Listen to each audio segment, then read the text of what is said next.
Santa Claus wasn't invented out of thin air. He was based on a real man, Saint Nicholas, a Christian bishop who lived in the 4th century in what is now modern-day Turkey. Saint Nicholas was known for one thing above all else: generosity. He spent his life quietly helping the poor, especially children. One of the most famous stories about him involves a poor father who couldn't afford dowries for his 3 daughters. Without dowries, the girls faced a dangerous future. So Saint Nicholas did something unusual. He secretly threw bags of gold through their window at night. According to legend, the gold landed in socks and shoes that had been left near the fireplace to dry. That simple act of kindness became the inspiration for Christmas stockings. And in some countries, like Germany, children still place boots out on December 6th to celebrate St. Nicholas Day. But here's the twist. How did St. Nicholas become Santa Claus? The name comes from Sinterklaas, the Dutch name for St. Nicholas.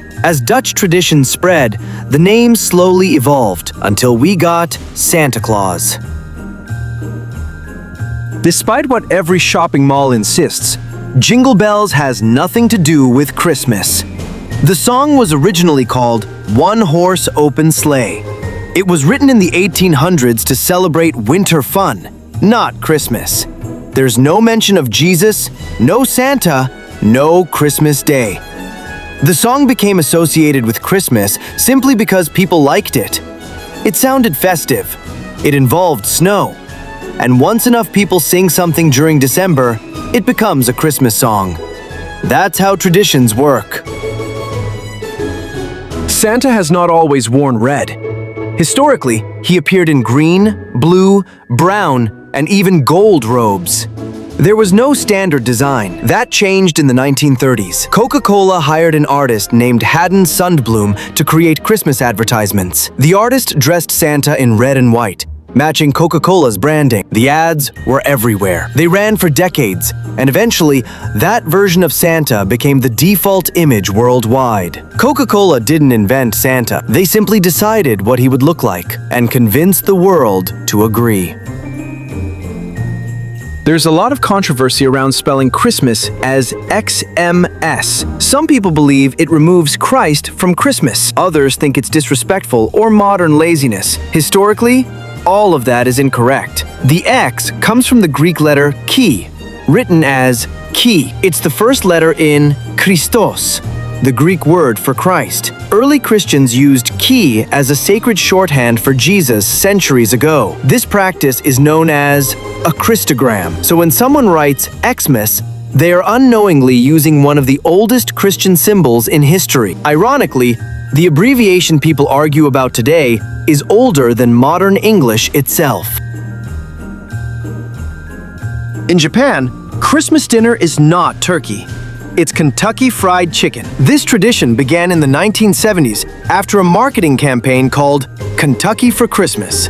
At the time, turkey was hard to find in Japan. KFC positioned fried chicken as the Western Christmas meal. People believed it. Today, families in Japan pre-order KFC weeks in advance to avoid missing out. Some restaurants sell out entirely. What started as advertising quietly became tradition.